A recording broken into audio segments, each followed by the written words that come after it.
I would like to welcome our keynote speaker, Mr. Tim Wise. Mr. Wise, who the scholar and philosopher Cornel West calls, I love this, a vanilla brother in the tradition of abolitionist John Brown. Yes. He is among the nation's most prominent anti-racist essayists and educators. He has spent the past 25 years speaking to audiences in all 50 states. Wow, I've only been to 3. On over 1,000 college and high school campuses, at hundreds of professional and academic conferences, and to community groups across the nation. And it goes on, and across, in Canada and Bermuda too, wonderful. Mr. Wise is the author of 7 books, including his highly acclaimed memoir, White Like Me, Reflections on Race from a Privileged Son, as well as Dear White America, Letter to a New Minority, and his latest, Under the Affluence, Shaming the Poor, Praising the Rich, and Sacrificing the Future of America. He has contributed chapters or essays to over 25 additional books, and his writings are taught in colleges and universities across the nation. His essays have appeared on Alternet, Salon, Huffington Post, Counterpunch. It goes on and on and on. You get the point, he's amazing. The full bio is in the conference journal. I don't want to take any more time. Without further ado, Mr. Tim Wise.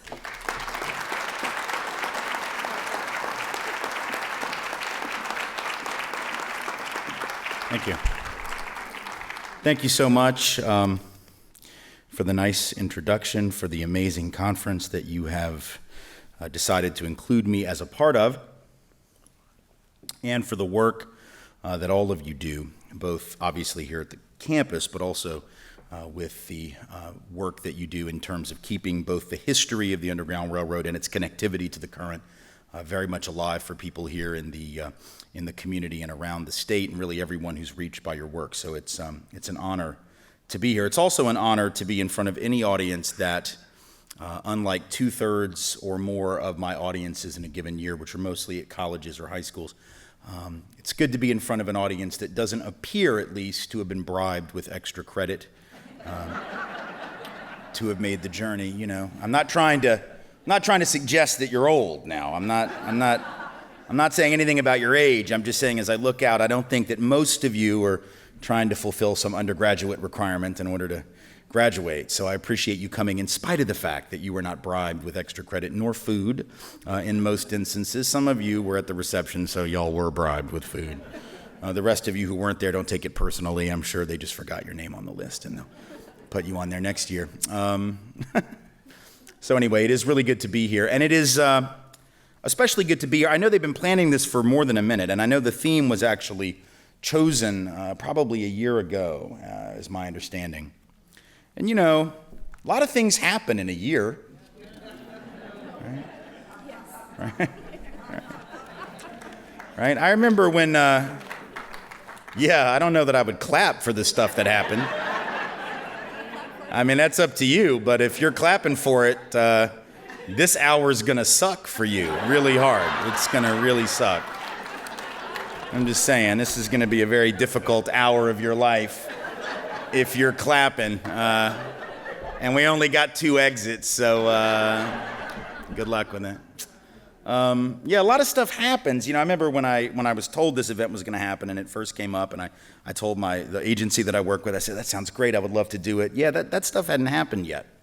And so here we are, and it's I think it's fair to say, a relatively dangerous time in our history. It's also, if we are prepared to take advantage of it, I think it's a very opportune moment, because for those of us who talk about, educate about, agitate upon the issues of race and racial equity, racism, racial inequality, privilege, and justice, we have spent the better part of the last 8 years trying to convince people that these conversations were still conversations we needed to have. For the last 8 years, we have been told rather repeatedly, if you're at all like me, and I suspect you are, in the sense that you have engaged with people such as this. We have been told repeatedly that the conversation about race and racism need not occur any longer, or if it does, we might as well just leave it to a mere historical reflection. So, for instance, we can talk about the Underground Railroad, but we should talk about it only in its most historical, backward-looking sense, or we can talk about enslavement, but only in its most backward-looking sense, Jim Crow segregation, but only in its most backward-looking sense, because after all, once a man of color is elected president, we now know that racism has been eradicated from the face of the country, which, well, I guess we know better now.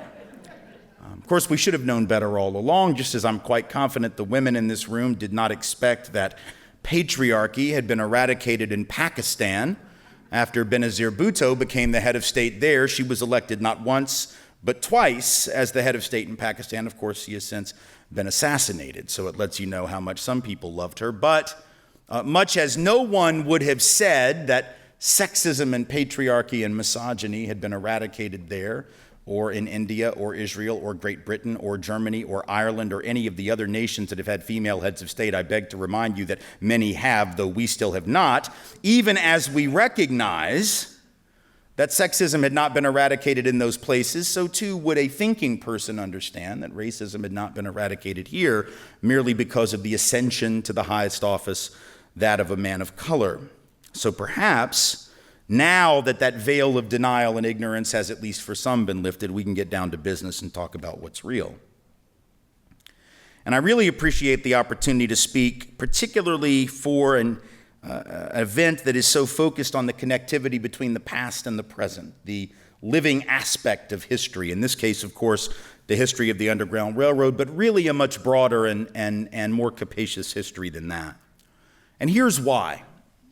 I think sometimes it's fascinating to me. I read a survey, a study a few years back, and it was a survey of high school students, and they were asking these high school students what their least favorite class had been. These are actually now college students, but they were asking them, when you were in high school, what was that class that you hated the most? And now it's like, for me, this would have been so easy, right? I would have said anything involving math. It would have been very simple, because that's just me, right? And a few of you in the room that nodded. But that wasn't the answer that most people gave, right? The answer that most people gave was history. Now, to me, that made no sense, because I was sort of a history geek who loved history. I really found it to be fascinating. But what the survey discovered, what the research discovered, was that most students hated it. And they didn't hate it because they were inherently averse to learning it or couldn't even theoretically see the value. It was because of the way it was taught. Right? It wasn't taught thematically or as a way to connect the past to the present. It was a process of memorizing dates and names and places and battles and founding fathers, and just being able to regurgitate on a test the material that had been deposited in your brain, what Brazilian educator Paulo Freire called the banking model of education, right? Where the educator, the teacher, makes deposits into the empty vessel of your noggin and then asks for withdrawals when it comes time for the test. So it's not surprising that if that's the way that we address history, that people find it horribly laborious and irrelevant. But I want to suggest there's something else to it, and it's something that I could give voice to, but I'll instead defer to James Baldwin, because he was just that much more brilliant than I. Back in the mid-1960s, this is what Baldwin said about the problem of history in America, particularly as it relates to race, of course, since that was his subject matter, and particularly as it related to white Americans. Here's what Baldwin said. He said, "People who imagine that history flatters them, as it does indeed since they wrote it." Now see, I'm just going to stop for a second, because that right there, pardon the expression, that's some genius shit right there. Like, I just want you to just hear that half a sentence. That's not even a full sentence. And it's smarter than anything I'm going to say tonight. It's smarter than anything you're going to hear from any commentator, any writer, any politician. People who imagine that history flatters them, comma, as it does indeed since they wrote it. What is he saying? He's saying, of course it makes y'all look good. You wrote it. Right? He's talking about white America. I don't even have to finish the sentence, and if this were a mic that was droppable, I could take it off the podium and drop it, and I could just walk off the stage and my point would be made and we could all go out and have a nice night here in Schenectady. But I'm going to finish the sentence because it just gets better. People who imagine that history flatters them, as it does indeed since they wrote it, are impaled on their history, like a butterfly on a pin, and they become incapable of seeing or changing themselves or the world. This is where it appears most white Americans find themselves, impaled.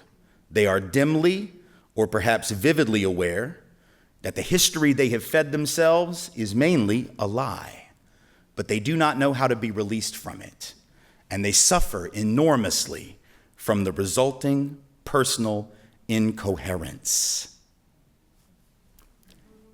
Damn. I just want you to let that marinate for a minute. What is he saying? He's saying that when you write a history that is hagiographic, not accurate, but intended to venerate those who write it, right? You not only don't understand the other, you don't even really understand yourself. And then you can't actually understand anything that's going on in the present. Because if you don't understand the past, the stuff that's going on today won't make any sense to you. Many years after I read Baldwin's Word, I had the opportunity to be on a panel with, actually it wasn't a panel, it was an event at UMass Amherst, and I was speaking, sort of the second speaker during a day of events. And the first speaker that day was Randall Robinson, who many of you will recognize as one of our great human rights and anti-apartheid activists and leaders from the 1980s. He has since retired and moved to St. Kitts. He left the United States as a black man taking self-exile, wrote a brilliant book about this called Quitting America that I highly recommend. But he spent most of his life, as an anti-apartheid and human rights activist, and he was speaking that day before I was, and one of the things he said, it wasn't as poetic as Baldwin. That's not meant as a criticism of Randall Robinson. It's just to say that no one is as poetic as Baldwin, but it was similar in terms of what he was saying to what Baldwin was saying, however said a bit differently. He said, if you don't understand the predicate, if you don't understand the preface, if you don't understand the precursor, if you don't understand what came before, you will not understand what you're seeing today. And he was talking specifically about affirmative action that day, actually, very limited sort of topic. He was just saying, listen, if you don't understand the history of racist exclusion of peoples of color, then making any kind of a special effort to include such folks won't make sense to you, right? It's just sort of basic, obvious common sense, right? You don't understand why you have to make a special effort on behalf of people if you don't understand how those very same people have been excluded. Relatively basic, but still quite insightful comment. But it's not just about the issue of affirmative action where this is true. It's true generally about understanding race. And by the way, it's true about things beyond race. If we don't understand our own past as individuals now, not even speaking of the country, and not speaking in terms of white and black and Latino and Asian and indigenous, just as individual human beings, if you don't understand your past, you can't understand the damage that got done to you, and you're going to pass it on to your children. We all know that, because we all came from dysfunction, whether we want to own that or not. We all grew up in families where there were problems we didn't want to acknowledge, even to our best friends. Some of us perhaps more dysfunction than others, but all of us had those things, right, that we didn't want to talk about. But we know what they are. And if we don't understand them and we don't address them, we pass on the toxicity to our children and then to their children. So if you just want to even get a hold of your own personal stuff, you have to understand where it comes from. Now, if that's true on an individual level, then multiply that by 350 million and by several hundred years going back to the colonial period, and you will understand why we have to have a clear sense of history in order to understand what we see in front of us right now. Because see, if you don't understand it, how are you going to understand the current uprising against police misconduct, violence, and unaccountability in black and brown space? See, that movement demanding accountability, that movement demanding an end to brutality, that movement demanding an end to a process whereby unarmed black folks are 3 times more likely to be shot than unarmed white folks, even when posing no threat to law enforcement. If you don't understand the history of law enforcement in black space, that movement won't make sense. Because if for you, law enforcement were the folks that came and got your cat out of the tree, you're not going to understand a movement like Black Lives Matter. If for you, police were the ones that gave your children a ride around the neighborhood to show them how gosh darn exciting it was to be a law enforcement officer, Black Lives Matter won't make sense to you. If you don't understand how black lives have been discounted in this country, then demanding that those lives matter won't make sense to you. It'll seem like it's something separatist, something extreme. Well, why do you have to say Black Lives Matter? What about my life? What about me? Don't all lives matter? Yes, precious. Yeah. Yes, Snowflake. I know, they do. I know. I got 2 children. They're 15 and 13. They are white. That's what happens when white people make babies. We got white children. I know their lives matter. You don't have to tell me their lives matter. I'm their dad. I helped create them. I know their lives matter. Here's the difference. Every cop in America knows their lives matter. And every employer in America knows their lives matter. And every teacher in America knows that their lives matter. And every bank loan officer knows that their lives matter and takes for granted that their credit is good. You don't have to specify that which is taken for granted. You don't have to restate the obvious. You only have to restate that which is ignored. You have to specify that which we forget. And if you understand the history of law enforcement in black space, you understand that the history of policing traces directly to slave patrols. That is indeed the first iteration of policing in this country. That's not my opinion. That's history. You can either own it or you can ignore it, but it doesn't make it go away. So if, in fact, law enforcement traces to slave patrols, and if, in fact, law enforcement were the ones who enforced the slave codes, and if, in fact, law enforcement and police were the ones who enforced Jim Crow after enslavement was over, and if, in fact, it was law enforcement that released folks into the hands of the mob thousands of times so they could be lynched, and if, in fact, it was law enforcement that pulled civil rights demonstrators off of stools in the South during the sit-in movement, and if, in fact, it was law enforcement that turned dogs and cannons on children in the streets of Birmingham, and if, in fact, it was law enforcement that killed 27 members of the Black Panther Party from the late 60s to the early 70s and members of the American Indian movement, and if, in fact, it has been law enforcement that has enforced the war on drugs, then we're just going to have to cut black folks some slack when they say they don't necessarily trust police.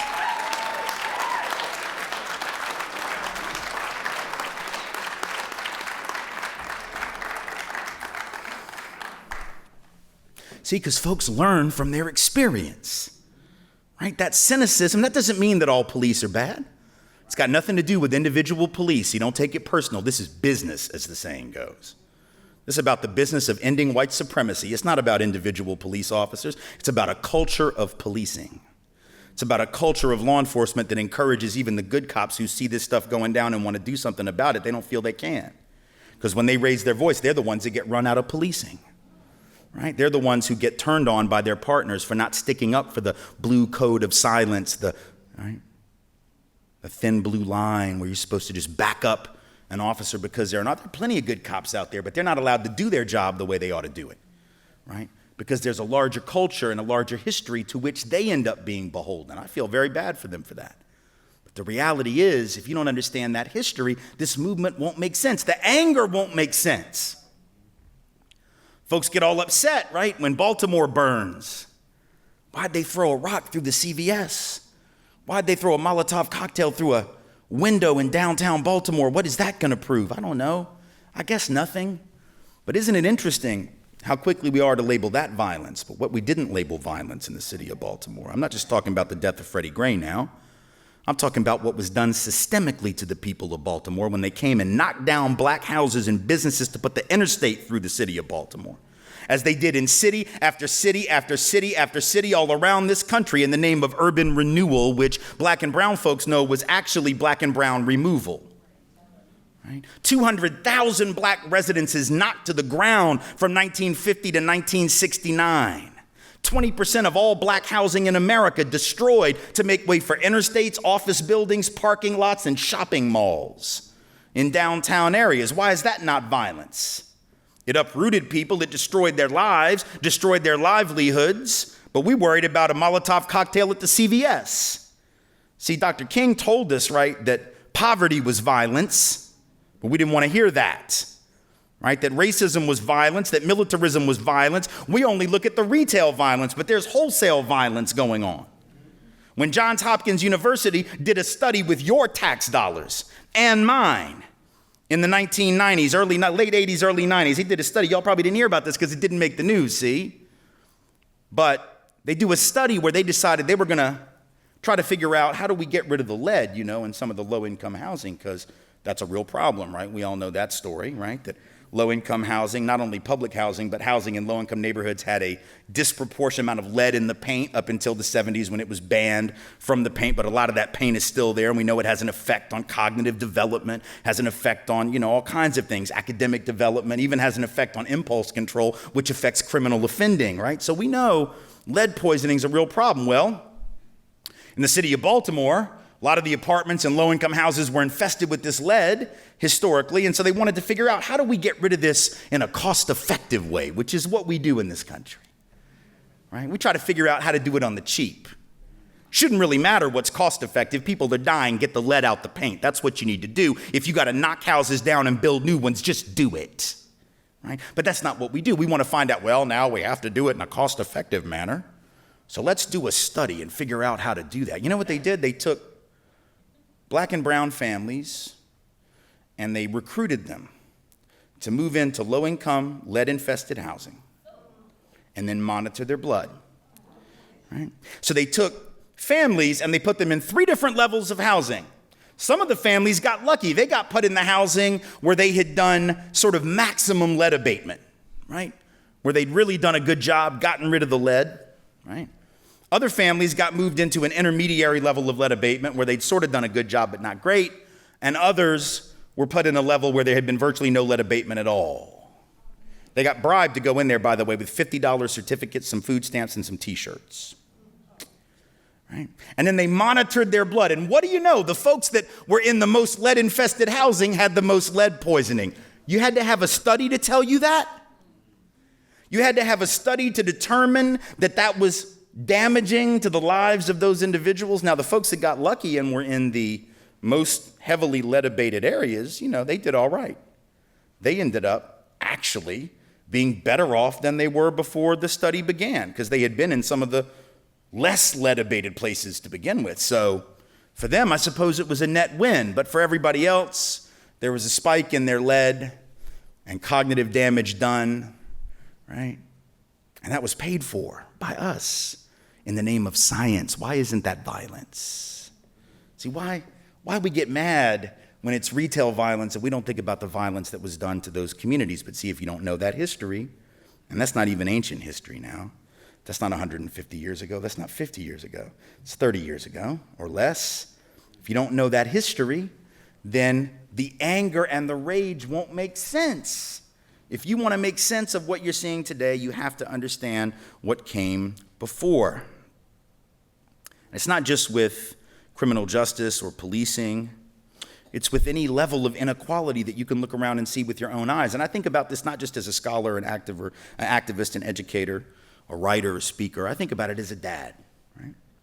So I have these 2 girls, like I said, they're 15 and 13, but a couple years back when they were 12 and 10, or as the kids like to say, 12 and a half and 10 and a half, because they like to give themselves that extra 6 months, makes them feel more mature, I was driving them one day from school to dance. They're both dancers, and they were in a dance company in a studio downtown Nashville, where we live. It's about an 8-minute drive from their school to the studio. And this is a drive that we've been making every school day basically for a year. Very common drive on the surface streets, 8 minutes. We get about halfway there. We get stopped at a red light. This red light happens to be in the middle of public housing on both sides of the street, public housing apartments, right? We're sitting there waiting for the light to turn green, and the youngest daughter from the back seat, her name is Rachel, she says, "Daddy, why is it that this neighborhood is pretty much all black?" Now that is a damn good question. I mean, that is like sociologically inquisitive. That my child is doing urban anthropology in the back seat of my car, and she's 10. So I'm sort of impressed, with my child for asking that question. And I'm real happy because it just so happens Daddy knows the answer, see? That's the thing, because when you're a parent, right, your kids will ask you all kinds of questions for which you do not know the answer, and then you feel like an idiot. Like if she had asked me that day, "Daddy, where does electricity come from?" I'd have been like, "Shh, Google it." I know it has something to do with circuitry, but beyond that, I have no clue. What circuitry? Psh, like I said, Google that too, you know.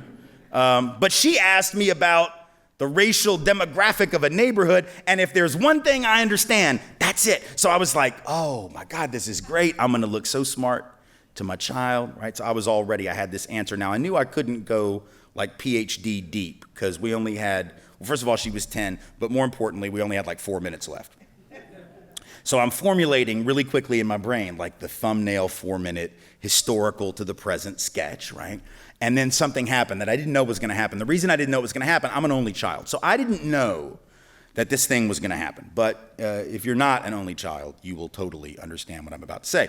Apparently, I didn't know this, but I do now. Apparently, when a younger sibling asks a question of a parent in the presence of the older sibling, inevitably, the older sibling will offer an answer just to show how much smarter than the younger sibling they are. I did not know this was a thing.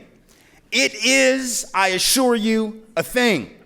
So the younger one says, Daddy, why is pretty much everybody in this neighborhood black? The older one, without missing a beat, right when my answer's right here, I'm ready, I'm good to go. I got the answer, I'm totally on this. And the 12-year-old says, redlining, and I was like, holy hell.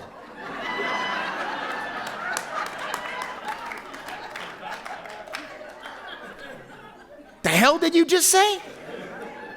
Do I talk in my sleep? She been reading my books? Is this genetic?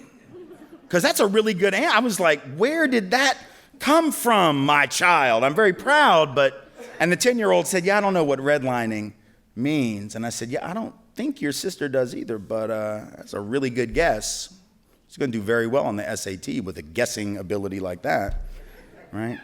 So I said, well, okay, let me fill it in for you. Now, here's the thing. For those who don't know the term, let me fill in a bit about why that was an important answer and a very relevant answer to this question, and very relevant to our discussion because, again, it speaks to the theme, right, that I'm trying to bring out in this presentation, which is the importance of understanding the past to understand the present. So for those who don't know, redlining, right, was a practice that was ubiquitous for generations in this country, and it was perfectly legal, I should point out, until 1968 when the Fair Housing Act was passed. It was and even after that, it continued in informal ways. But formally, what it was banks would take red markers and literally they would draw red lines around black neighborhoods and occasionally Latino neighborhoods as well, but especially black neighborhoods. And anybody that lived within the boundaries of the red line was not going to get a loan. It didn't matter what your credit record was. It didn't matter what your employment status was. It didn't matter what your income or collateral might be. If you lived within the boundaries of the red line, you were not going to get a loan. You weren't going to get a mortgage loan for a house. You weren't going to get a business loan for a business. If you already owned a home or a business, you weren't going to get an equity loan to expand it. You were going to be starved of capital. And as I said, that was perfectly legal and regularly the norm up until about 1968. And even afterward, the research says we have maybe 3-4 million cases of housing discrimination against people of color a year. But back then, it was just a formal sort of normative thing. Now, the one area where my daughter was a little off, redlining doesn't necessarily explain the racial demographic of the neighborhood, but it does explain the economic dynamic, right? It does explain the starvation of capital, it explains the lack of infrastructure, it explains the poverty of those communities. Sometimes people look at those areas that we like to call the ghetto, right? And they assume that they are the product of the people who live there. Let me assure you that the places that we refer to as the ghetto in this country are the product of people who most assuredly do not live there and who created them so as to keep the people who do away from them. Let us be clear. Let us be clear. So the redlining explains, because if you starve a community of capital, it doesn't matter how hard they work, it doesn't matter what their work ethic is, doesn't matter what their desires are, doesn't matter what their human goals are, what their aspirations are. If you starve a community of capital, it will become a poor and struggling community. So she was sort of half right. She certainly understood the economic dynamic, but the racial dynamic's actually really fascinating too. The way that the areas became disproportionately black and brown. Let's remember, public housing, again, history lesson, public housing was not created with people of color in mind. It was created for white people, all right? It was created as a way for white working class people to have access to affordable housing. And in the first several years of public housing, you could not move into it if you were a person of color. But what ended up happening was roughly at the same time that the government creates public housing, it also creates some other housing programs to benefit white folks that allowed those same white folks to move out of public housing that had been created for them and into the suburbs where only we were allowed to live. What were those? FHA loans, later VA loans, later the GI Bill. Theoretically open to all, but in practice, not so much. 98.5% of all FHA loans for the first 30 years went to white families because the underwriting criteria for these government guaranteed, government underwritten, in effect, government subsidized loans, which created the white middle class, were so restrictive that they essentially barred anyone who wasn't white. And so white folks are able to flee. White flight subsidized by the United States government. White folks who insist, I never got anything from government. I worked hard for everything I've ever gotten, except that house that you could get that no one else could, or that farm that you could get, or that ranch under the Homestead Act 1862 that only you could get that other folks couldn't get, right? And so the reason the neighborhoods became poor was they were starved of capital. The reason they became black and brown was because certain people were subsidized to leave other folks trapped there. The past affecting the present. And now the 4 minutes were up and I was at the studio and I had to let my kids out of the car. But the damage was done. The lesson had been taught. And as I drove away, I started thinking to myself, what happens if I don't know the answer to that question that my daughter asked? What happens if you don't? What happens if folks out there in the country at large don't know the answer that I was able to afford to my kids, having studied this for a really long time? Because, you can't teach what you don't know, right? And so if you haven't been taught that, or you haven't taken it upon yourself to learn that, how would you know to impart that wisdom to your kid, right? You wouldn't know to do that. You can't teach what you don't know, and they don't teach that stuff in school. Look, man, I was in AP history. That's the history for smart people. That's what they said. But apparently we weren't smart enough to be trusted with that information because they didn't teach it to us, right? So if I don't know the answer to the question, let me ask you a question. You think my daughter stops wondering about how that neighborhood became virtually all black? You think she doesn't wonder anymore just because I didn't know the answer? Or do you figure she's going to keep wondering and she's going to come to her own conclusions? See, I think she'll keep wondering, and I think she will reach her own conclusion. And let me ask you what you think that conclusion is going to be. Tell you what it's going to be. It's the only one she can possibly reach in this culture unless somebody, whether it's daddy or somebody else, unless somebody gives her a sociological imagination, unless somebody, daddy or somebody else, gives her historicity, a historical memory, she's going to default to the position that this country teaches every day. And you know what that is. What's the default position of America? The secular gospel of America, the creation myth of America, Genesis 1:1 of Americanism. You know what it is. It is the idea that wherever you end up is all about you. So if you made it, it's because you worked hard. If you didn't make it, you should have worked harder. Wherever you end up is all about your own effort or decided lack thereof. That is our secular faith, right? And so if you're struggling and you didn't make it, it's your own fault. And if you were able to get up and out of those communities and make it, then that means that you're better. See, the myth of meritocracy, rugged individualism, which I beg to remind you is a myth, a fraud. There's no such thing as rugged individualism. I would suggest there's no such thing as an individual human being ever in the history of the species, because humans are a social being. We're social creatures. We've never lived in isolation. We've always had families and tribes, communities and nations. There's no such thing as an individual, let alone a rugged one. We were not raised on an island by a porpoise. If you ever, and I mean this, if you ever actually encounter someone who constitutes a rugged individual, you need to get the hell away from that. Because that thing will be dangerous. It will not have language. It will not know about the taboo about not eating you because nobody would have taught it. You don't want to be around a rugged individual. You don't want them to run your business, live next door, be president. You want to get the hell away from that.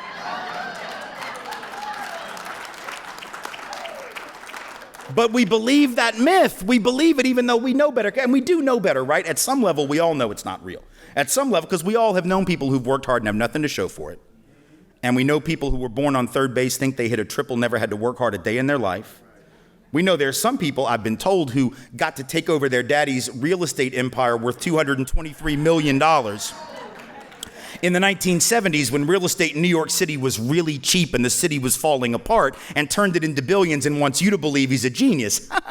Okay, that suggests that there's no such thing, at some level we know it, as rugged individualism. We've all had help. Some of that help's been about color, some of that help's been about class, some of that help's been about sex and gender, some of it's just been about luck. Who came into our life, who mentored us, what teacher believed in us when nobody else did. Stuff over which we have no control, but we cling to this mythology of the self-made person.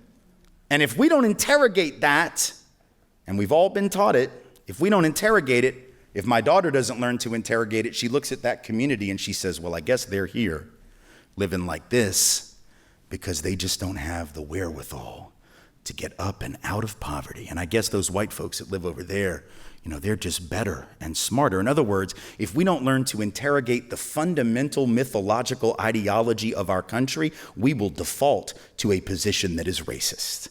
And we will default to a position that is sexist because it works against women too, doesn't it? If you have a structure where men are disproportionately up here and women are disproportionately here, you come to believe, if you don't interrogate the notion of rugged individualism and meritocracy, that men are just better and women are lesser. You default to a position that's classist against working class people, including millions of working class white folks, who you now get to look down on and say, well, those poor Appalachian folks, they just don't get it together because their values aren't good enough.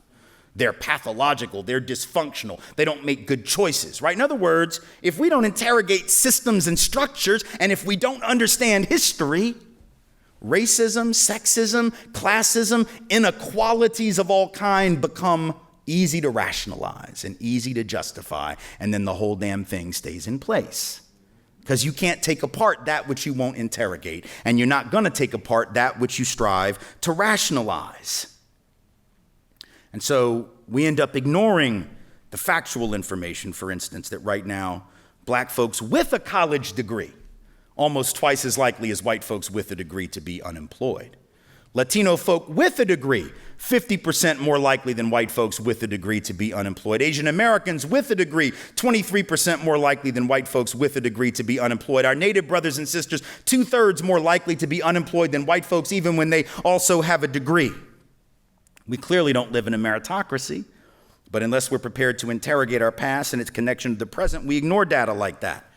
We ignore the fact that right now, white households headed by high school dropouts have twice the net worth on average of black households headed by a college grad. Let me repeat that. Take white households headed by a high school dropout, their median net worth is $52,000. Take a black household headed by a college graduate, their median net worth is 26. It's a 2-to-1 ratio, even though you got less qualifications, less experience, less education. But our system says we're not supposed to interrogate that. That just must be about social pathology, cultural dysfunction. Y'all didn't work as hard. Some folks worked harder. Y'all should just work harder, right? You have to understand the past. If you understand the past, though, it makes sense, doesn't it? Because wealth accumulates intergenerationally, right? It's not like just income where you can go get a good job theoretically, work really hard, and make income that's comparable to somebody else. Now, we know it's not that easy, but that's at least theoretically possible. But with wealth, stuff gets handed down. So if certain folks had a 5-lap head start on an 8-lap race, they're supposed to have more stuff than you. The problem is when we take that extra stuff to mean that we believe that they are superior, we're ignoring history. And if we're ignoring it, we're not rectifying it. So we have to be a little bit more critical. We have to interrogate the past so that we can understand what we're seeing, because as my daughter looks around and sees the residue of history, right, she can see the residue of all that has come before, but unless she has the skill set to interrogate that and to apply some historicity to what she sees, she'll just go along with the way things are, which is sadly what white America has largely always done. And I don't mean to be hyperbolic in saying it, but it is true.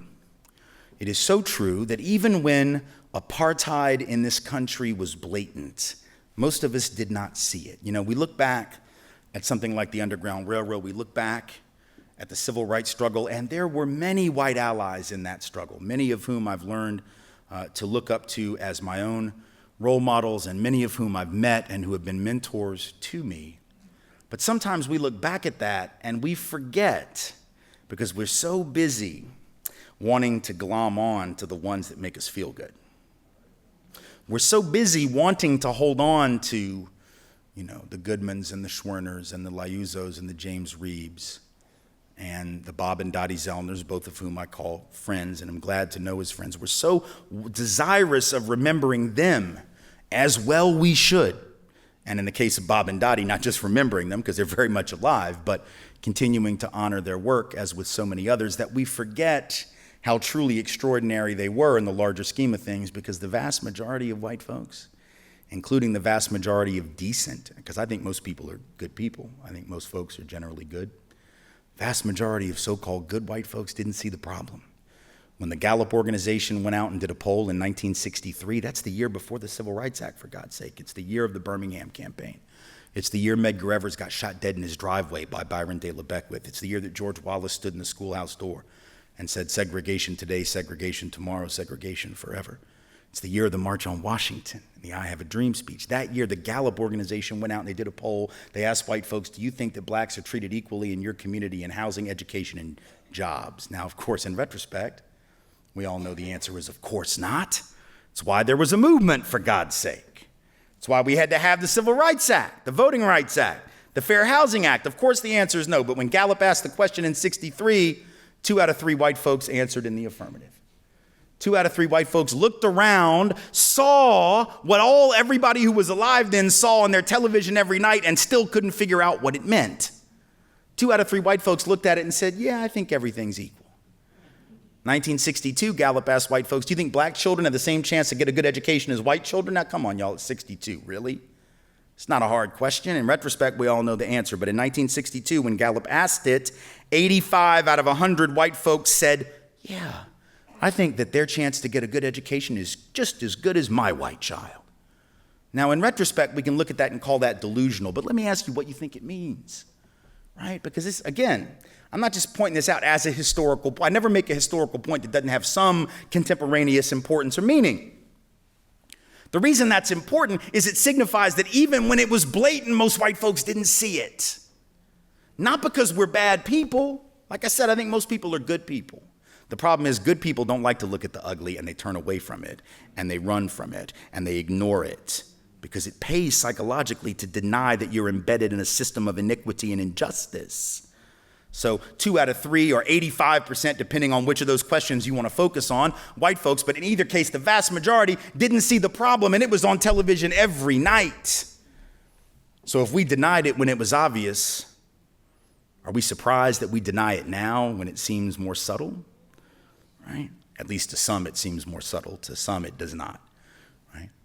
No, it's not surprising. What it says to me is that those of us who are white have the privilege of being oblivious. We don't have to know the history. We don't have to know the reality. We didn't have to know black and brown truth in 1963, did we? Because it wasn't going to be on the test. And by that I mean whatever test you had to take to be considered competent to graduate from something. Whatever test you had to take to become a lawyer, to become a doctor, to become a nurse, to become a social worker, to become whatever it was you wanted to do. You could be deemed competent, and you still can in this country without knowing anything about the black or brown experience. That's a luxury that people of color don't have, because they have to learn white folks stuff. They have to know it better than white folks know it.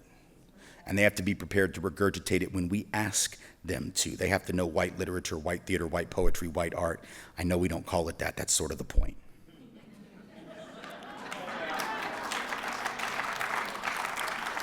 When your stuff is the norm, you don't have to designate its origin. You don't have to call it white literature. You just call it literature, Theater and poetry and art. This is why we don't have nor need White History Month. Because we have several of them.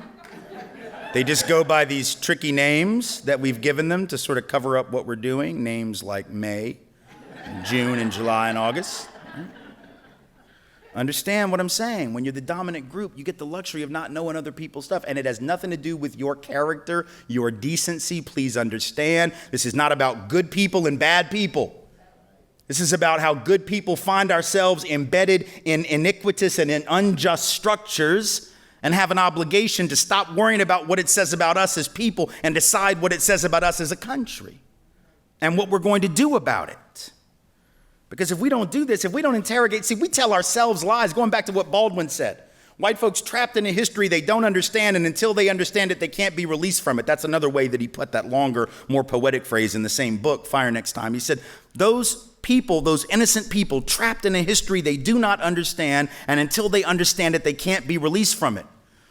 How does that have relevance today? Well, we've told ourselves all kinds of lies about our coming to this country that make it impossible for us to address new immigrants with equanimity. Because we've lied. So we've told ourselves our immigration myth, right, is this. First of all, we like to say, well, I don't mind if they come. I just want them to come legally like my ancestors did. What the hell are you talking about? Come legally. Come legally? There was no law to break, yo. You can't break a law that doesn't exist. And if there's no law on the books to keep you out and you proceed not to break the law that didn't even exist, I don't have to pat you on the back for your moral character and rectitude. If indigenous people had passed some stronger laws, which they probably wish they had done right about now, then we wouldn't be having this silly conversation. But we want to make it like, well, we didn't break the law. We came the right way. We blah, blah. And very importantly, we came for freedom. They're just coming for stuff. That's what we say, isn't it? They're coming for stuff. We came for freedom, all these high-minded principles. No, we came for stuff.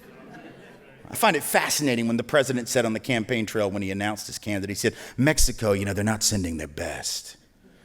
Well, you think England sent their best? The hell? Look, I don't mean to be offensive, but the best didn't get on the boat, y'all. You understand, like, the best never leave where they're at. Like, the best stay put because shit's sort of working out for them, so they just sort of stay where they are, right? Like, the winners don't get on the boat. Only the loser gets on the boat. Folks are all like, oh, my family came over on the Mayflower. All right, shh. You might not want to brag about that if you knew who was on the Mayflower. Do you know who came over on those early ships? I'll tell you who didn't. The king. The king didn't come.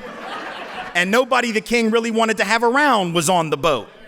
Right? It was people who couldn't make it. They were starving. They were desperate. As Baldwin said, some of them were convicts. Right? They couldn't make it. And there's no shame in that. There's no shame in that. I'm not saying any of that to be pejorative or judgmental. There's no shame in being the loser. Right? Because then when you're the loser and you pick yourself up and you try to start over again, there's something beautiful in that. But there's something beautiful in that whether you're from Scotland or whether you're from Mexico, whether you're from Germany or whether you're from Honduras, whether you're from Russia or Germany or wherever it is you're from, or whether you're from Central America or Asia or somewhere in Africa. It doesn't change. The beauty of it doesn't change just because of the color of skin and culture. Right? But if you tell yourself that we came for these principles and they're just coming to take advantage, then you can't see yourself in them and you can't see them in us. And so our hagiographic remembrance, our misremembrance of our own origin as immigrants makes it impossible to respect and to respond to the needs of the other because we don't see their common humanity.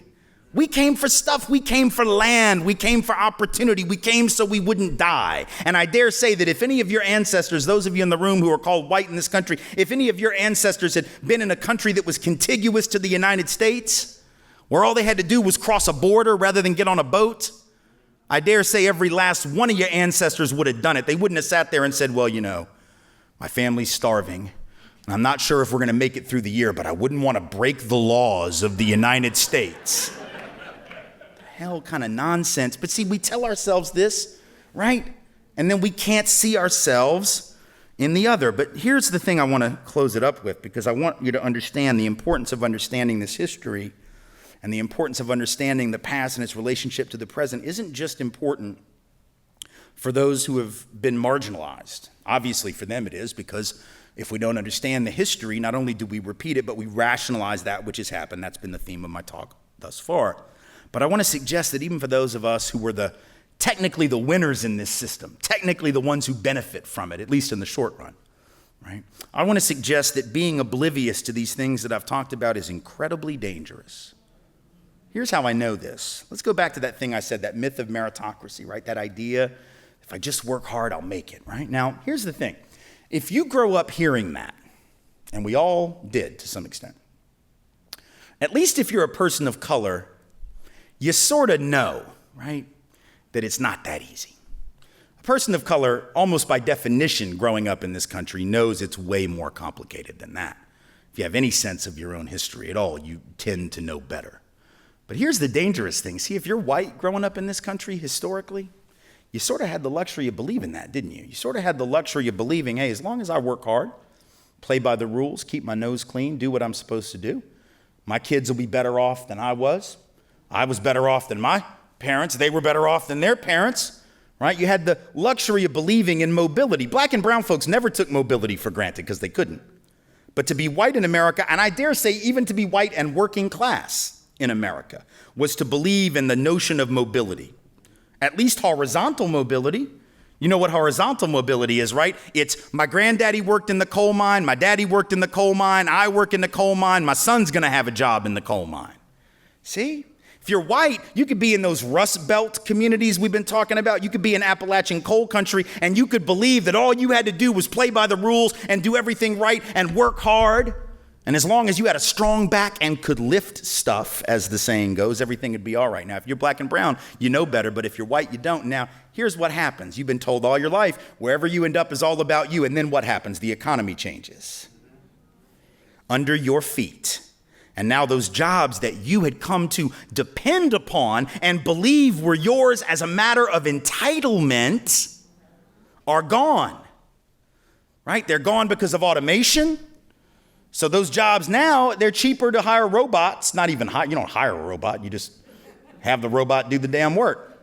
It's cheaper to have, and then the elite, right? The bosses who run the plant, they make more money sending the plant to Sri Lanka, sending it wherever, right? And now those jobs are gone, right?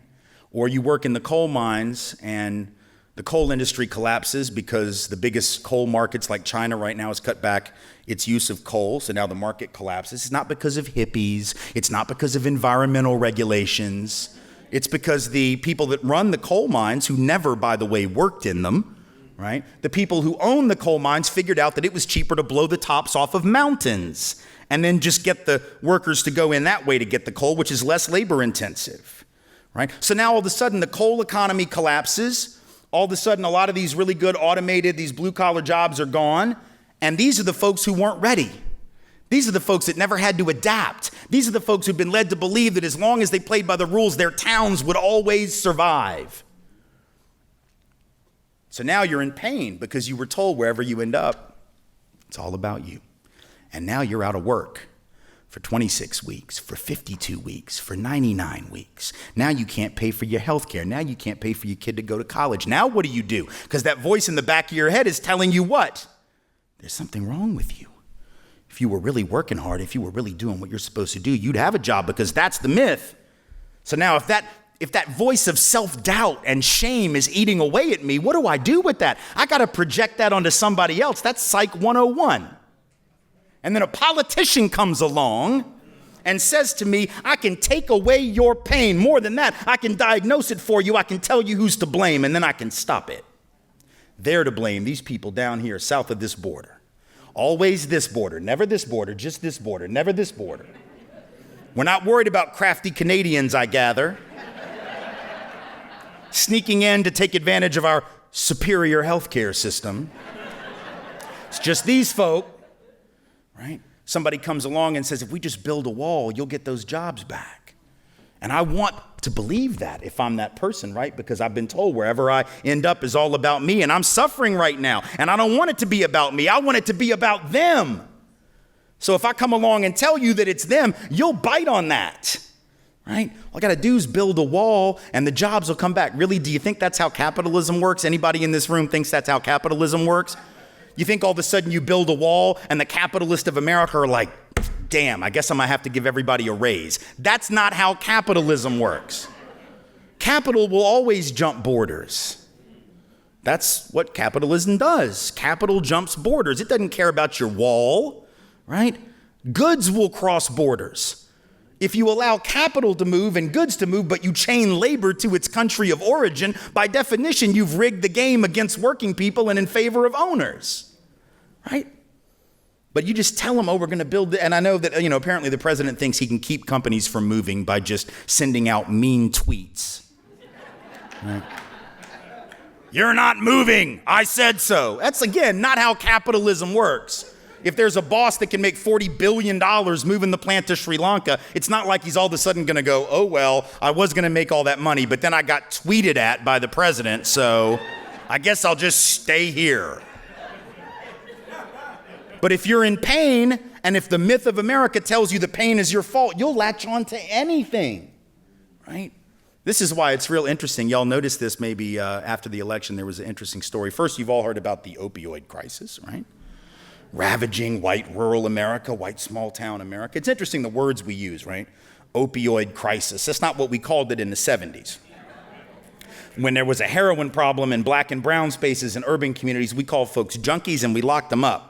We didn't have forbearance, we didn't have compassion, we didn't have pity, we didn't counsel education, treatment, rehabilitation, we counseled jail.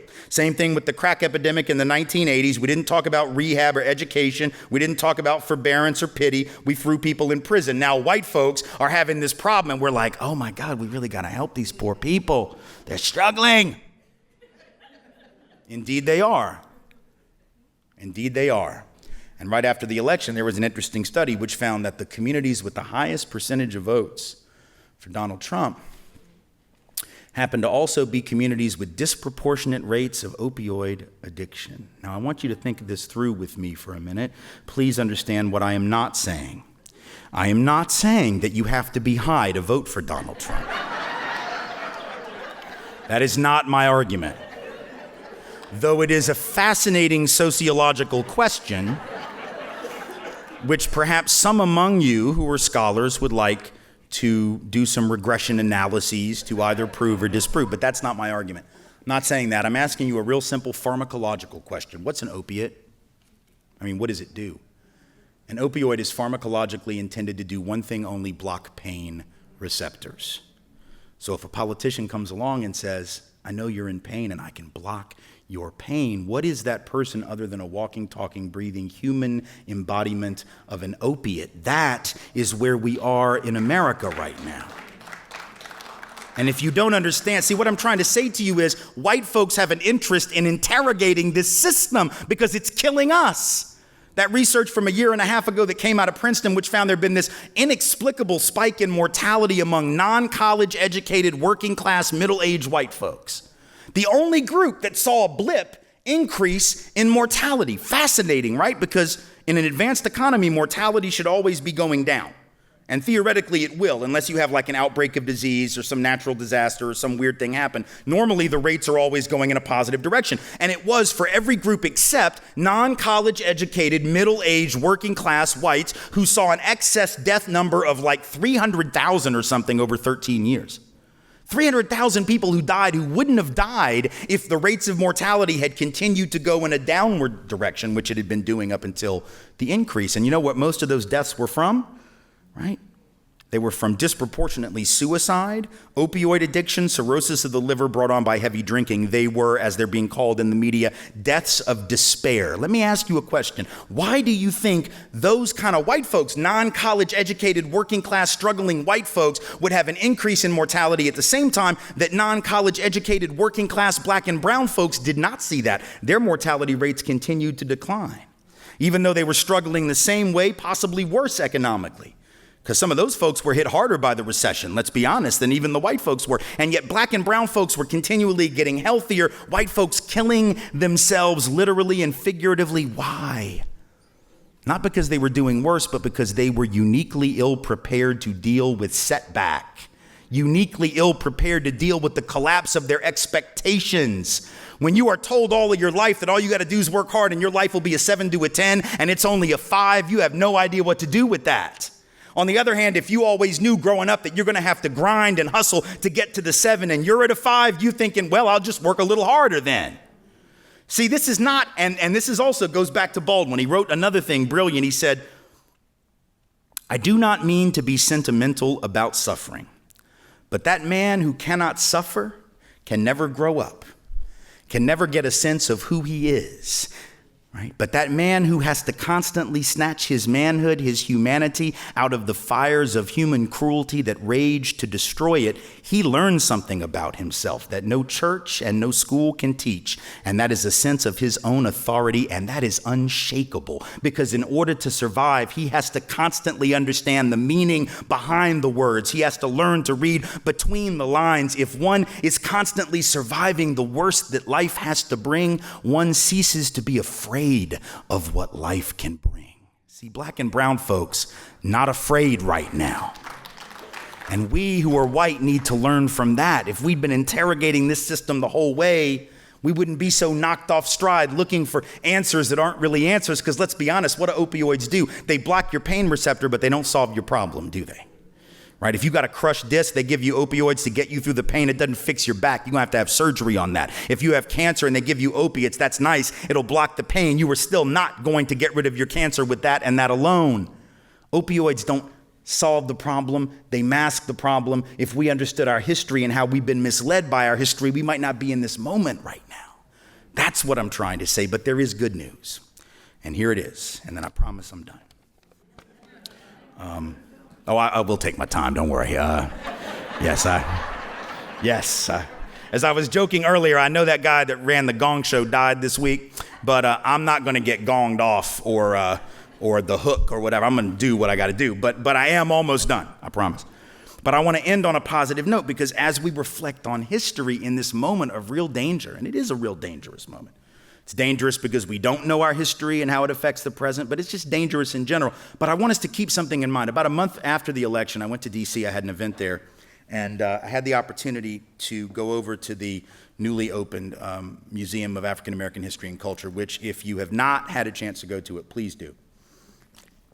It is, bar none, one of, if not, the finest museum of any type that I've ever been in terms of its breadth and its depth.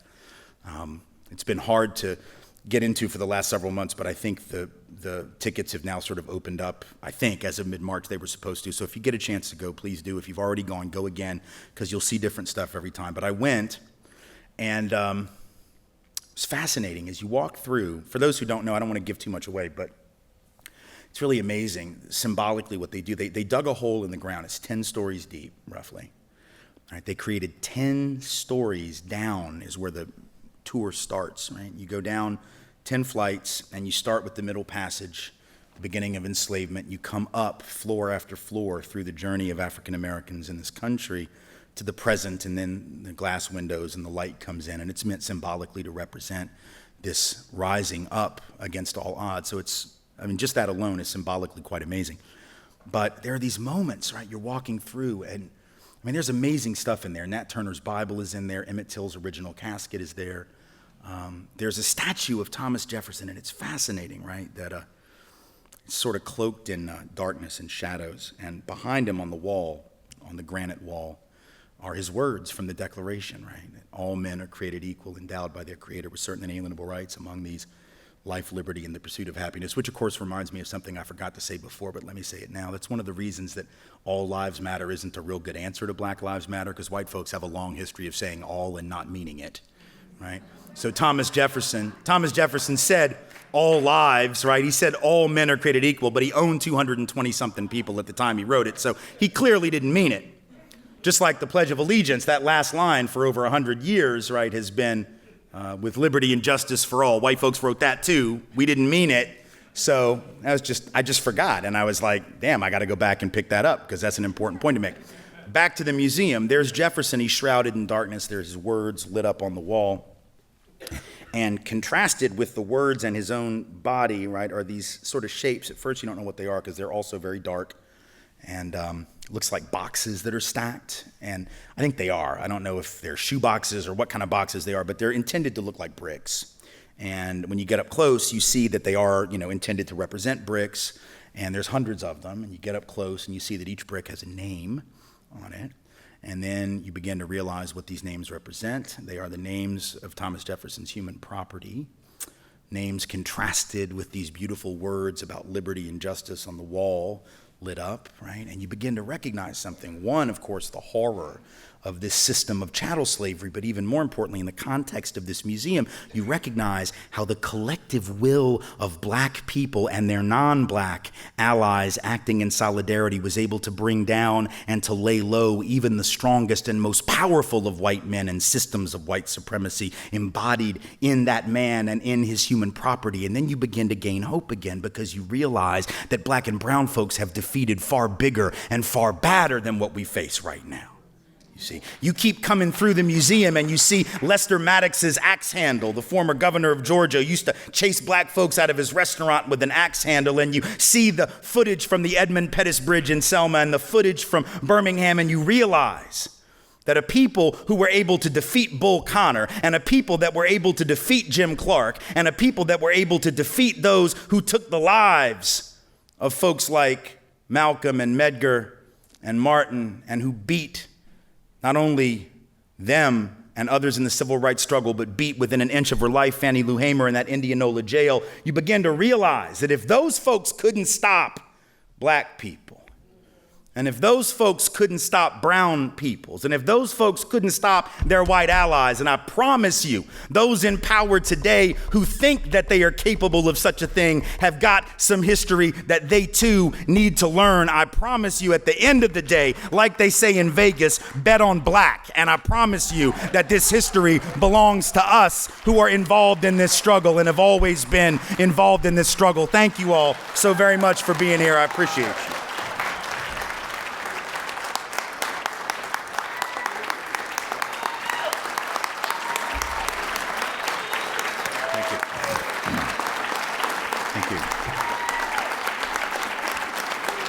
Thank you. Thank you. Yes, yes. You want to say something?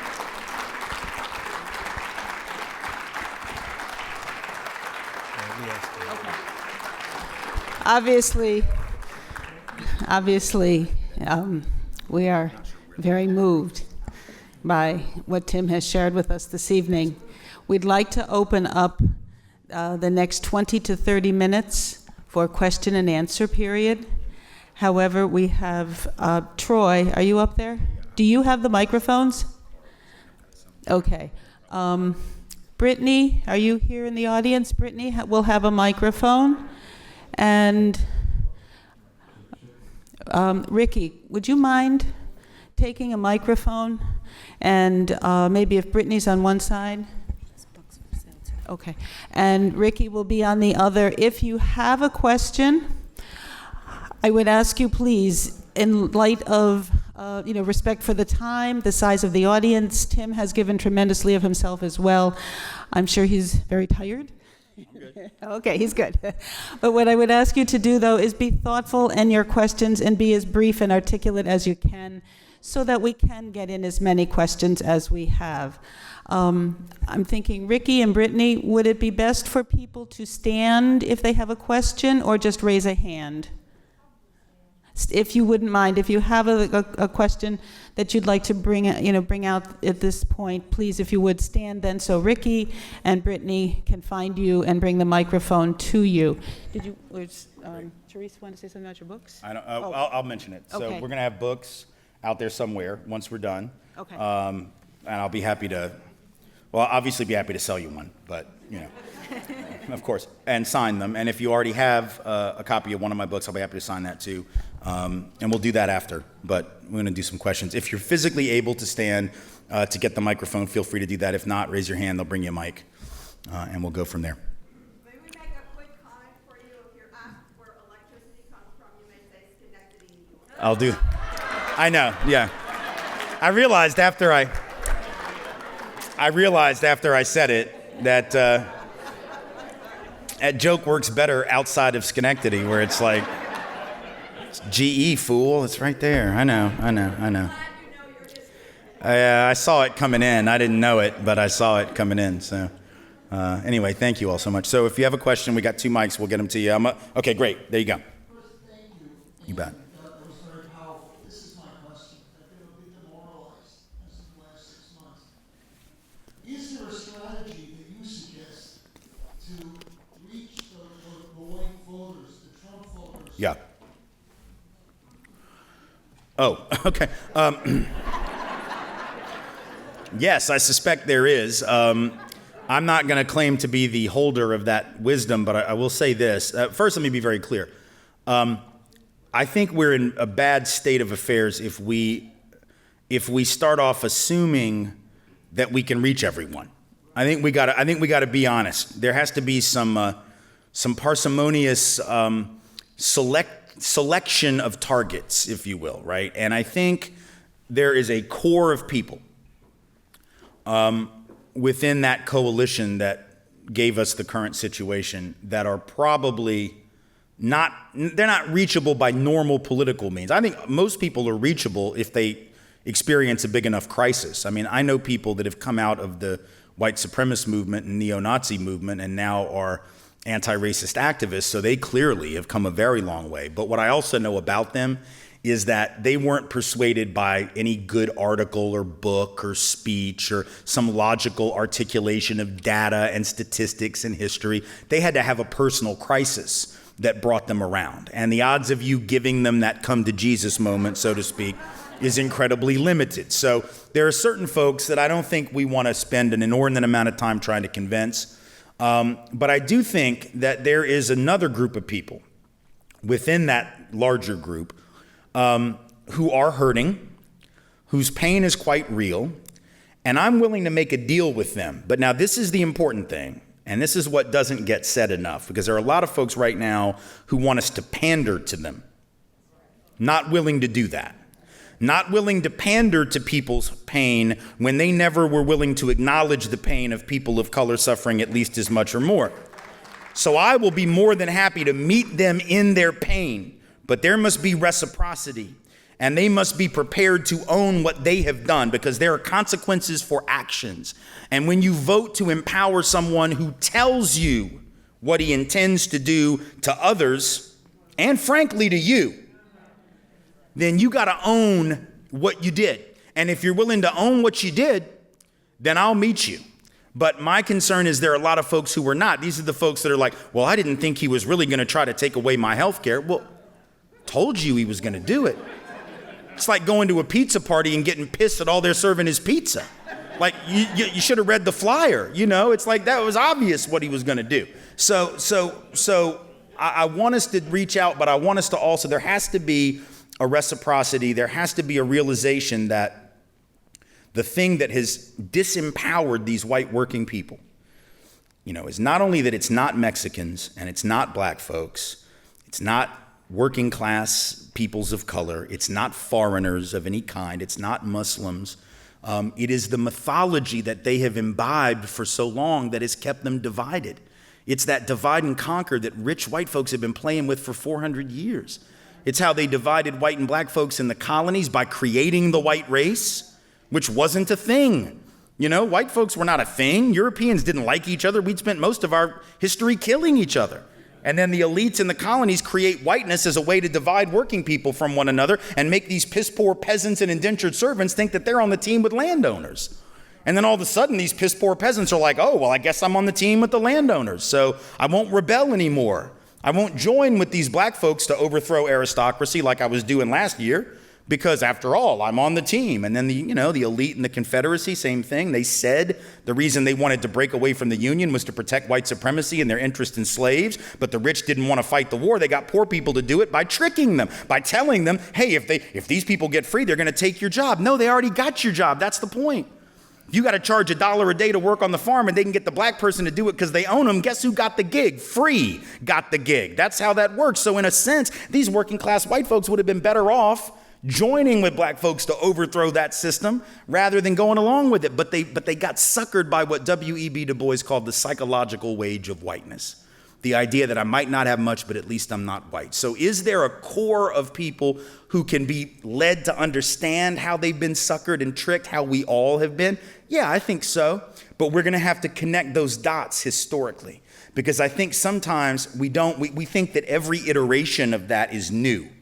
And all of the divide and conquer that we're seeing right now with immigration and other issues is just a new version, a new permutation of a 400-year process. And so I think if we make that argument over and over again and reach out to folks, but insist that they also take some ownership over the reaching out that they did not do historically, that we can begin to perhaps rebuild some coalitions that can fight for justice. It's not going to be an easy struggle. It's going to be very difficult. And I'll be honest with you, my suspicion is that the vast majority of white folks will never turn on white supremacy, just like I don't think the vast majority of men will turn on patriarchy. But that's the bad news. The good news is we don't need the vast majority. We don't even need the majority. What we need is enough. And I don't know what enough is. I know it's less than 50% and more than we got now. So if you think about 25, 30% of white folks combined with people of color, who within 30 years will be roughly half of the nation's population, that might be enough. I don't know. Let's find out. That's my thing. Let's find out. I know that most folks will cling tenaciously to whatever edge they've got in a system predicated on that edge. I know that most will always do that. But I believe that there are perhaps just enough who can be led to understand the toxicity of that edge, right? That it tastes really good right up until the point where it poisons you. Antifreeze, they've changed it now, but historically antifreeze tasted real good. I mean, I never tasted it, but that's what I heard. Like they used to make it very sweet. It was like Gatorade, but it'll kill you. And so we have to make the same argument repeatedly, and I think we might be able to build some new coalitions. Next question, please. If there is one. Yes? You mentioned earlier that you speak to high schools. Yes. How do you change your presentation? Is that always this is one kind of audience? I've been asked to present to a high school and talk about white privilege, and I'm stumped. I don't know what to do, how to change things. Mm-hmm. And I'm thinking also for interactive type stories to explain privilege to people who don't get it, to adults who don't Yeah. get it. And just giving stories is not always enough, and facts and figures is not. Right. Well, a lot of times, my presentations, I don't fundamentally change the content for my audience, because I think the content is the content and it's what needs to be said, and I think people who aren't quite there yet can come to that level. Stylistically, it might change. It all depends on the audience. It depends on the high school. It depends on who the kids are and how far along they are. Sometimes with students, I'll tell more stories, and a lot of times I usually tell more stories than I did today. I just told you the one about my daughter, and a lot of times there are other ones, but I'll try to sort of graphically describe what I'm talking about. So, for instance, I'll tell you one that I tell them. And I tell them this because I find that it works, and maybe for cynical reasons it works, but it still works, and whatever works, works, and you do it. So when it comes to privilege in particular, since you brought that subject up, and that wasn't per se the topic of my talk tonight, but I do talk about it, one of the ways that I try to articulate, because for instance, I mentioned in the section on law enforcement this evening, that if you've been the recipient of the so-called war on drugs, you understand that law enforcement is not always your friend. A lot of times when I'm talking to high school students, I'll be more specific and I'll say, listen, by the way, you do know, I hope, that the war on drugs is not really a war on drugs at all. This we know, A, because white folks use drugs and sell drugs at the same rate as black and brown folks according to the data, but more importantly, we know this because I'm standing here giving you this information.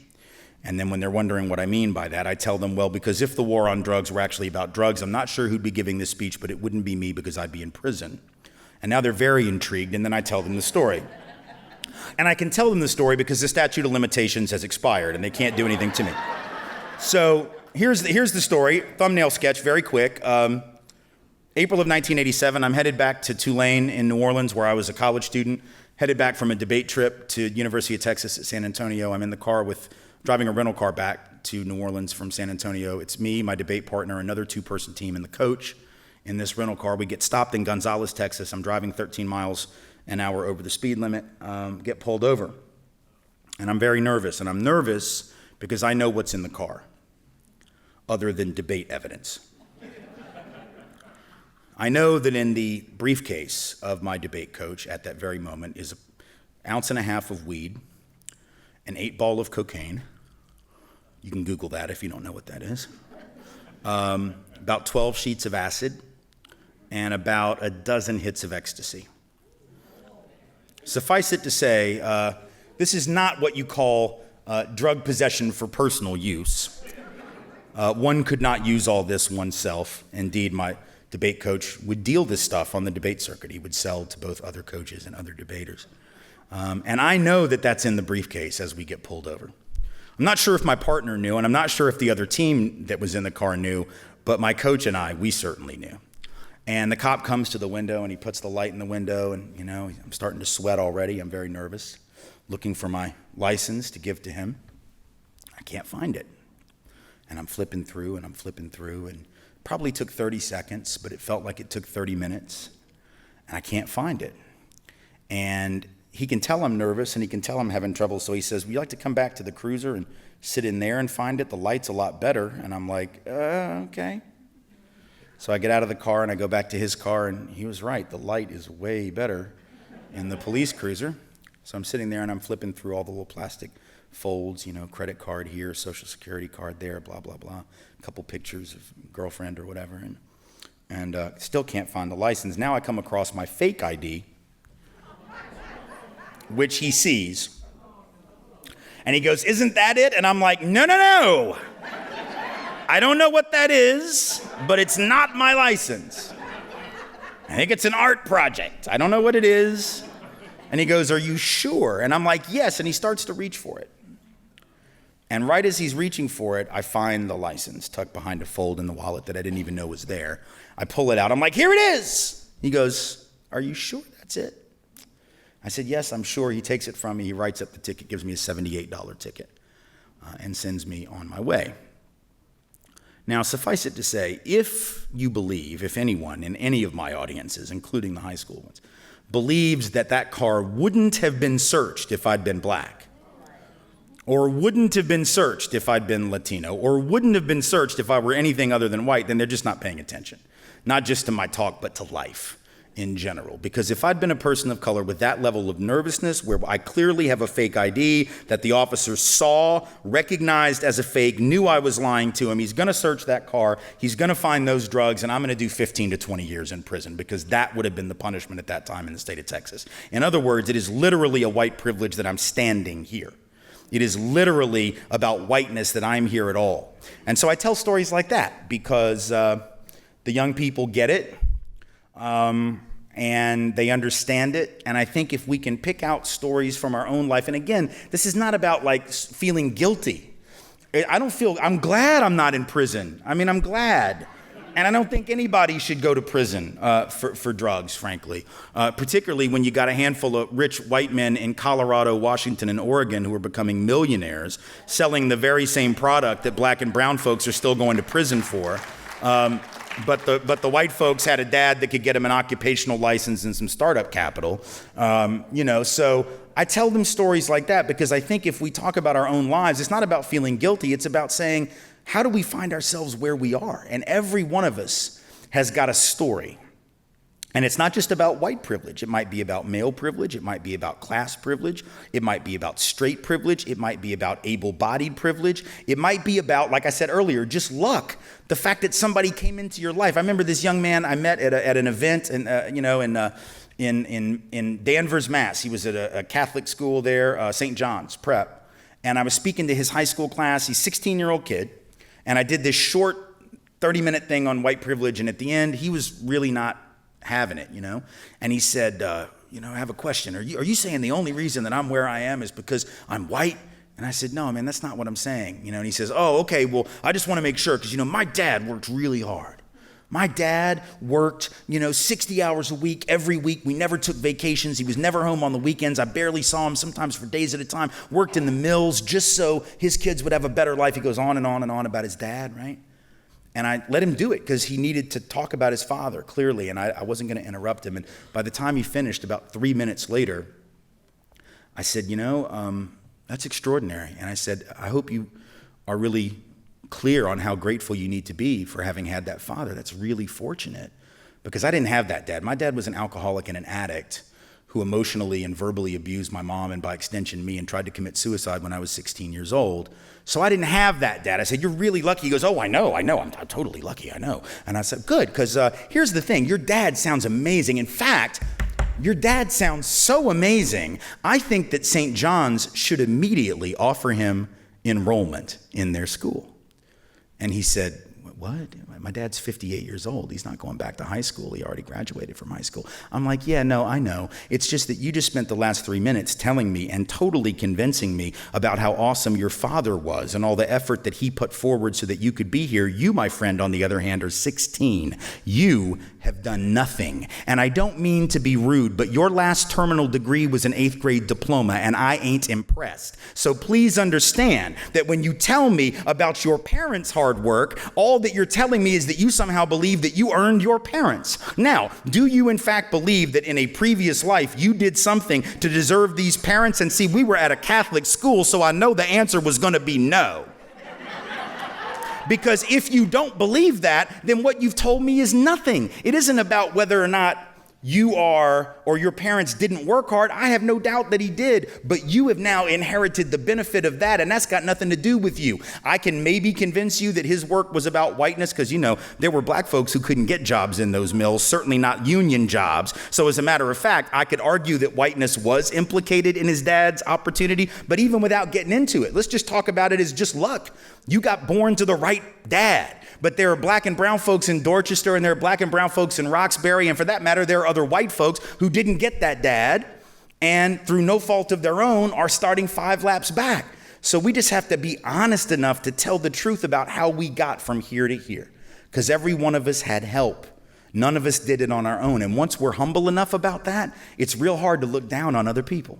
Once you're humble enough to acknowledge the help that you've received, particularly when it was structured and systemic, it's real hard to judge other people because they could be you and you could be them, right?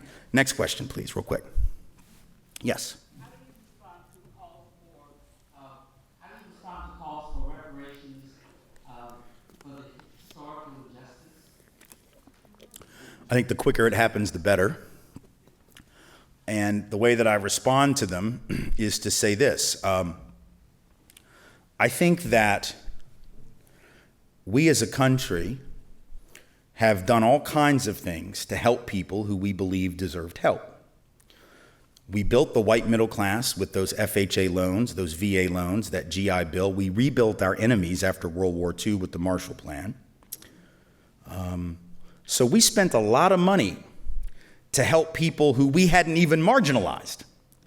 We spent a lot of money, hundreds of billions of dollars, to actually help people who had always had a historic advantage relative to some other people. So at the very least, if we can do that for those folks, we ought to be able to do that for those who were marginalized. And so I believe what we need to be discussing very seriously is systemic reparation. And I want to distinguish that from what I think most white people hear when they hear the term reparations, because white folks hear that word and we sort of get a little flipped out. Because I gather that white folks hear that term and they think that what we're talking about is that every month they're going to have to open up their checkbook and write a check to black people, right? Like it's going to be a line item. Like there's going to be your utility bill and your mortgage and your water bill and your black people bill. That is not what anybody is talking about when they talk about reparations. We're talking about systemic repair, a la the Marshall Plan, a la all of those things that we did to build the white middle class, things like the Homestead Act, giving out 240 million acres of essentially free land exclusively to white families in the 1860s and after. We're talking about the government that made not only enslavement, but segregation, indigenous genocide, the theft of half of Mexico, all of these things possible. It is therefore that government that owes restitution and repair. Now, we could debate and discuss how that gets done, but it's not about individual white people writing checks. The burden is not on individual white people unless you've done something. And then if you did something, feel free. Get your check out and write a check. But this is not about you. It's not about me. It's about a society that is structured in equality. And the way I would like to see it done is that we have those levels of investment. You know, when I talked earlier about the way that black communities were starved of capital, well, we can tell you exactly how much capital they were starved of. It's not hard. Economists have done the math. We know that we're talking trillions of dollars of unpaid labor or underpaid labor. We're talking hundreds of billions of dollars, if not trillions of dollars, in capital that was denied because of things like redlining and because of higher mortgage rates and these things that ultimately discriminated against black and brown communities. So we can put a dollar value on it and start moving towards saying we're going to have that same level of investment that would have been there anyway. All we're talking about is restoring the capital that would have already been in that community had it not been denied to people. And here's the beauty of it. If you put that capital in those communities, that helps everybody. It's not like black folks just spend their money next door, right? You put trillions of dollars of capital in the hands of communities that don't have any. That money gets spent and it rotates and rotates and rotates and stimulates the overall economy far more than tax cuts for rich people who currently are parking $4 trillion in capital sitting offshore that they're not investing, right? And they're not using to build new plants and equipment because the labor market is too slack. People can't afford to buy the stuff they make, so they'd rather sit on it and pay out, benefits to their shareholders, right? And so, or buy back their own stock to push up the stock value, which is what 95% of all profits right now in this country among the wealthiest companies is being used just to buy back their own stock, to artificially inflate their own corporate value. It's not being used to create jobs, but we're talking about cutting taxes on those folks instead of putting trillions of dollars in the hands of people that don't have any. So that's number one. But here's another piece of reparations. It's not just about money. And what I mean by that is, it's one thing, you could put trillions of dollars into a community that's been starved of capital, but if you don't give them control over that money, then you haven't done anything.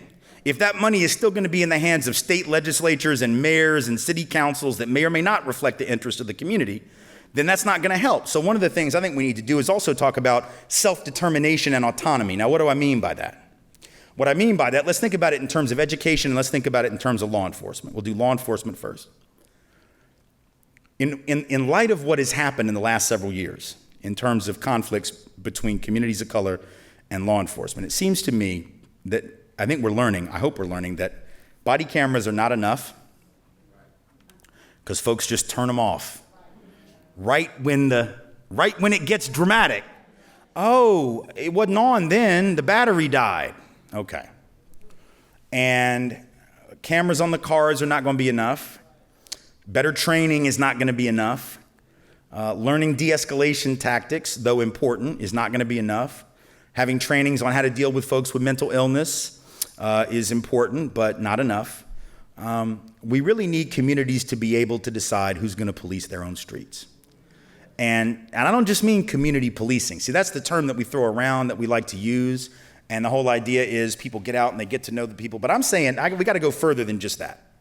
I actually think that if you're going to try to be a police officer in a community that is under a certain threshold, and I'm not particularly sold on any given number, but if it's a poor community, low-income community, whether it's of color or white, by the way, or if it's a community of color of any level of economic need that has been marginalized based on race, then I think those communities should be able to actually literally vote on who becomes a cop and patrols their roads.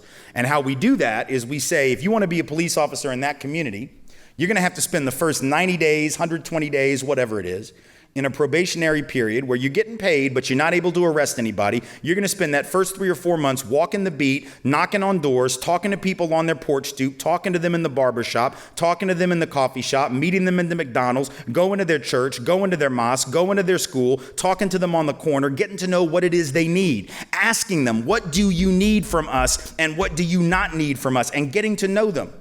And the reason that's important, it's almost like being a community organizer for 3 or 4 months, getting to actually know the community and learning to listen before they turn you loose with a badge and a gun.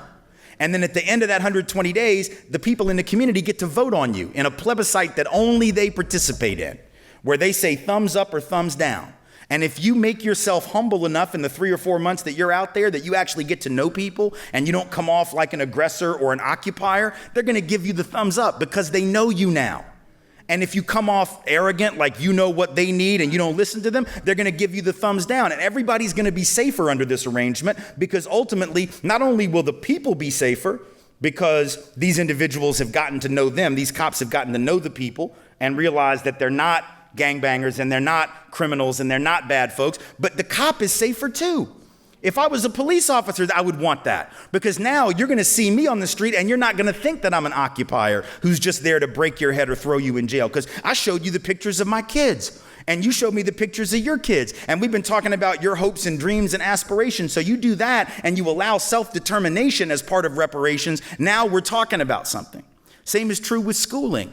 How in the hell are we going to turn teachers loose in schools that serve black and brown children who do not get chosen by the black and brown communities and families whose children are getting educated? How are we going to do that? I mean, no disrespect to teachers, including lots of white teachers who go into those schools, but unless you know something about the community, you can't do 5 weeks of TFA training and get turned loose in black space and actually act like you know the people. I want the community to be able to do the same thing with teachers that I'm talking about with police. Reparations means self-determination and autonomy. If you want to be a teacher in my community and I'm black or brown, or I'm poor white for that matter, I need to get to know you. You need to come for 90 days, 120 days, show me what you're about, listen to what I have to tell you that we need for our children, and if you humble yourself enough to listen and take advice and take input, then you will be in that classroom, and if you don't, then you can find another school. And it's interesting to me when I talk about that, people always get nervous. They're like, well, but what if we don't have enough teachers? What? What you're saying is, what if we don't have enough racist teachers? No, we'd be better off to have a teacher shortage than to have people in the classroom that don't understand the community and aren't ready to listen to the community. I'd rather bring people in from the community that don't even have a teaching certificate to actually take care of the community and to deal with the young people there than to have people that don't want to listen. So when we talk about reparation, it's got to be money, yes. It's got to be capital investment, yes. It also has to be self-determination and the ability to make the decisions that affect the lives of the people in your community. And if we're prepared to do that, then we're on to something. That's what the struggle has to be, I think, in the coming years. I'm going to take one more real quick, and then I'm pretty sure y'all are telling me I got to go. So we'll do, yes, right there in the middle. So I've heard that you hi, how you doing? Hi, I'm okay. My name is Taisha. I heard that you've been to different colleges and schools to educate the public. Have you also been to areas where the abused, the hurt, the broken are at, which are jails, prisons? Yeah. Have you talked to them? Yeah. And what do they contribute to all this? Where are they at in the grand scheme of things? Yeah. And how could they contribute to make a better society? Yeah. I have spoken with prisoners on death row in the state of Tennessee, for instance, and I haven't been allowed to come in and give a talk, which may not be utterly shocking. They're a little unwilling to do that sometimes. But I have talked with groups of prisoners about these issues, and it's been really interesting to me. In fact, one of the most fascinating conversations I ever had was years ago. I was doing some anti-death penalty work in the state of Tennessee, and was meeting with some of the guys on the row at Riverbend, which is the maximum security, and it's where death row is housed in Nashville. And I was having this conversation with this white guy who was on the row, convicted murderer, and who recently, a couple years ago, died actually of natural causes. He was not executed. He died in prison. But, well, one could say it was natural causes. But, it's only natural in the sense that he was imprisoned for a very long period of time. But I was talking to him, and it was really interesting. He told me more about white privilege. I mean, he was talking about, it was fascinating. He said, I have all kinds of white privilege. And I remember thinking, it's interesting that you would say that. I mean, you're on death row, right? You're facing the same sentence that these guys are facing, who are black, or the two guys on the row at that time who were, one was Latino, one Asian. I said, you're facing the same sentence as these folks of color. And he goes, yeah, I know, but I'm still treated better by the guards. I still have certain perks and advantages. I'm spoken to differently. My case is looked at differently. I mean, even he saw it, right?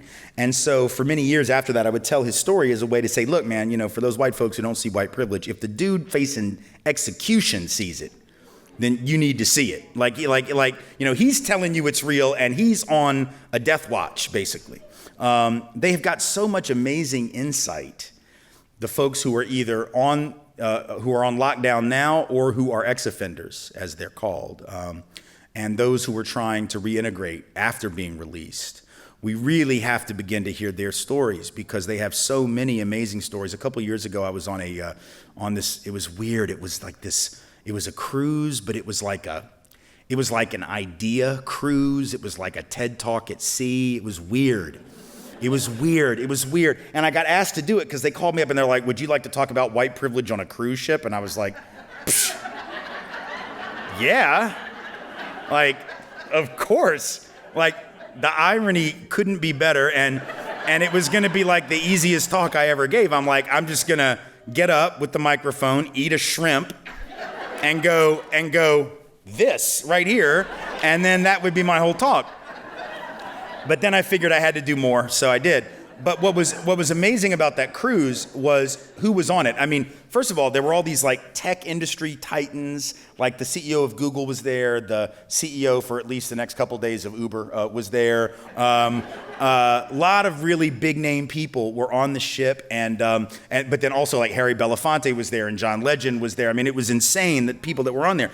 And it was a real honor to be involved. What was really interesting was there was a guy, his name's Scott Budnick, who is a producer. He's a Hollywood producer, and he produced the Hangover films for anybody that saw those.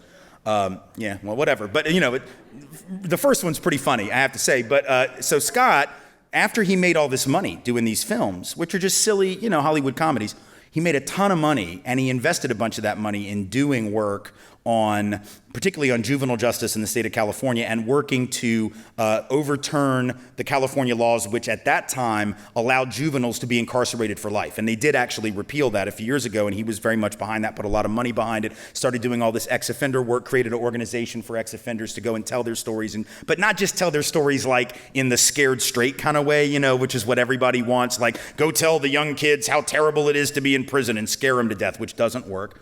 But instead talk to them about the reality of their lives. And so there were these folks on the ship. There was this one guy in particular who had spent, I believe, and I may be misremembering this, he'd been in prison for 23 years. He had committed murder. He was now out. He had spent at one point a stretch of like 7 years in solitary confinement. Now, we're the only country in the Western industrialized democratic small d world that does that puts people in a hole in the size of a bathroom for 7 years with no human contact, let out for 1 hour a day, but not to talk to anybody, just to go out into the yard, see some sun for a second, get some exercise, and go back in the hole. 7 years he spent in solitary, and he was telling his story about how he ended up in prison, what he had done, and what he was about now. And he was about not just sort of his own redemption, but really talking about what he learned while he was behind bars about the way this system was created to destroy people, and how it was, that system was intended to kill him, and it came damn near doing it. And there were other folks on the dais who also had these stories of long-term incarceration, who were just now challenging this system and had so much more insight than a lot of people I know who have PhDs behind their name, which is the same thing I learned when I was a community organizer. I worked in public housing in New Orleans for about 15 months in the mid-'90s, during which I met, folks who had an average, maybe 10th grade education, but they taught me more about race and class and about inequality than anybody that ever taught me in a college classroom. And that's no disrespect to my professors, who were amazing, but that just goes to show how much wisdom is locked within the brains, the minds of people whose wisdom we've been taught to ignore. And so part of us getting from where we are now to where we need to be is we're going to have to create space for those voices that are marginalized. And I'm talking now about the incarcerated, the formerly incarcerated, the poor, those folks who live in public housing, those folks who are homeless and who live on the street, those folks who are suffering and struggling because they know more and they've forgotten more in the last week than most of us have ever learned. And unless we're prepared to hear from them, it's very nice of you to come and hear me. And it'll be really nice in a minute when you buy my books. That was a subliminal message for those who remember the way they used to do drive-in movies. That was me saying popcorn. That's what that was. It's very nice of you to come, and it'll be very nice of you to buy my book. But here's the thing. I'm very clear, and I hope everyone else is, that for me to be heard, for me to be listened to, is all fine and good. It's also ultimately about whiteness, and it's about male privilege and the combination of those two things, because it's so much easier coming from this aesthetic. But what I'm saying is either true or it's not. And if what I'm saying is true, and I insist to you that it is, then it's just as true when it's coming to you from someone with an 8th grade education who's black and living on the street. If it's true, it's just as true when it comes from a single Latina mom or a Southeast Asian grandmother or an indigenous elder, right? It's either true or it's not. And unless we're prepared to hear it from them, unless we're prepared to come to their presentations, unless we're prepared to buy their books and to watch their videos, and to forward their stuff on social media as much as people forward mine, then we have no hope. And so we have to make way for those voices, because I know were it not for those kinds of voices, were it not for Donna Jonigan, who was the woman who was my mentor when I worked as an organizer in public housing. This is a woman who lived in public housing in New Orleans, who taught me more about not just public housing and class and race, but about work, about what work was. I mean, here I was, college graduate from Tulane. I think she was a high school grad, but nothing beyond that. You know, living in public housing, somebody that this culture says, by virtue of being a quote unquote welfare recipient, is therefore what? Lazy, doesn't work hard. And one Friday afternoon, we come to work and we discover, and Donna wasn't there, and we discover that it was because her son had been murdered in a drive-by shooting, one of 315 or 320 black men who were killed in the city of New Orleans that particular year in 1995. And so we're all stunned, of course, and we're all expecting that she's going to take, a week off or something. I mean, this has been a horrible tragedy. Monday morning, she's there bright and early. She's there before any of us. And I remember walking in, and all of us were sort of like, Donna, you don't need to be here. Take some time, go home. She just buried her kid on the weekend. And she said, no, I have a job to do, and I'm here to do it. And I remember thinking, through a lot of shame, how many times I'd called out from work just because I didn't feel like coming. Just because I'd been out partying with friends the night before, or I had a little bit of a headache, or I just didn't feel like working that day. And here was someone who this society tells me is lesser than me because she doesn't have the same education and she receives public assistance, actually showing me what hard work is. And it's moments like that, right, that clarify sort of the things that we need to know and the places we need to look for that wisdom. And a lot of the times, the places we need to look don't look a thing like me, that's for sure. Thank you all so much for being here. I appreciate you.